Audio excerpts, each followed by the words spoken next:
समय की बात है। 5 मेंढक एक साथ किसी जंगल से जा रहे थे। चलते चलते उन मेंढकों में से 3 मेंढक एक बड़े से गड्ढे में गिर जाते हैं। 5 में से 3 मेंढक गड्ढे में गिर गए तो ऊपर 2 बचे। अब गड्ढे में गिरने के बाद वो तीनों मेंढक ऊपर चढ़ने की बहुत कोशिश करते हैं, लेकिन वो गड्ढा बहुत बड़ा था। उस गड्ढे से बाहर निकलना इतना आसान नहीं था।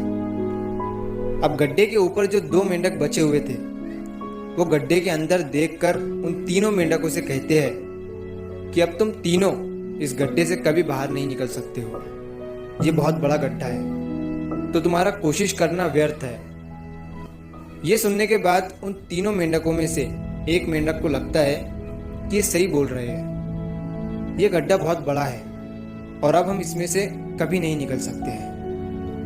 तो वो मेंढक थोड़ी कोशिश करने के बाद हार मान लेता है और उसी गड्ढे में एक जगह आराम से जाकर बैठ जाता है। अब बाकी जो 2 मेंढक थे वो अभी भी ऊपर चढ़ने की कोशिश कर रहे थे। अब उन दोनों को देखकर ऊपर वाले मेंढक फिर से उन्हें ये कहते हैं कि तुम जो कोशिश कर रहे हो वो बेकार है। तुम इस गड्ढे से कभी बाहर नहीं निकल सकते हो और अब तुम्हें अपनी सारी जिंदगी इसी गड्ढे में गुजारनी पड़ेगी। अब ये सुनने के बाद जो 2 मेंढक कोशिश कर रहे थे ऊपर चढ़ने की, उनमें से एक और मेंढक को ये लगता है कि ये सही बोल रहे हैं। अब हम इस गड्ढे से कभी बाहर नहीं निकल सकते हैं और वो भी हार मानकर बैठ जाता है। लेकिन अभी भी उनमें से एक मेंढक ऊपर चढ़ने की कोशिश कर ही रहा था। ऊपर वाले 2 मेंढक उसे भी कहते हैं कि क्या तुम्हें सुनाई नहीं दे रहा है? उन दोनों ने हार मान लिया है और तुम अभी भी ये सोच रहे हो कि तुम इस बड़े से गड्ढे से बाहर निकल सकते हो।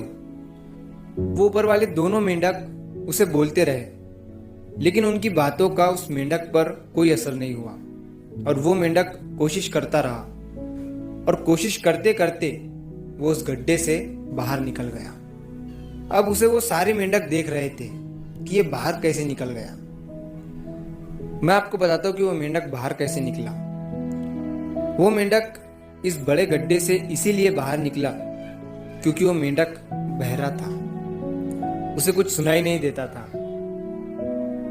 तो इस कहानी से हमें ये सीख मिलती है कि जब हम जिंदगी में कुछ अच्छा करते हैं तो बहुत लोग आते हैं हमें रोकने के लिए, तरह तरह की बातें करते हैं। लेकिन अगर आपको अपने काम में कामयाबी हासिल करनी है तो बहरे बन जाओ।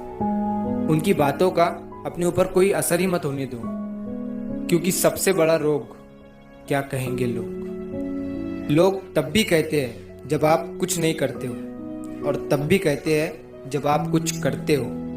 तो चाहे आप कुछ करो या ना करो, लोगों का काम है कहना और वो तो कहेंगे।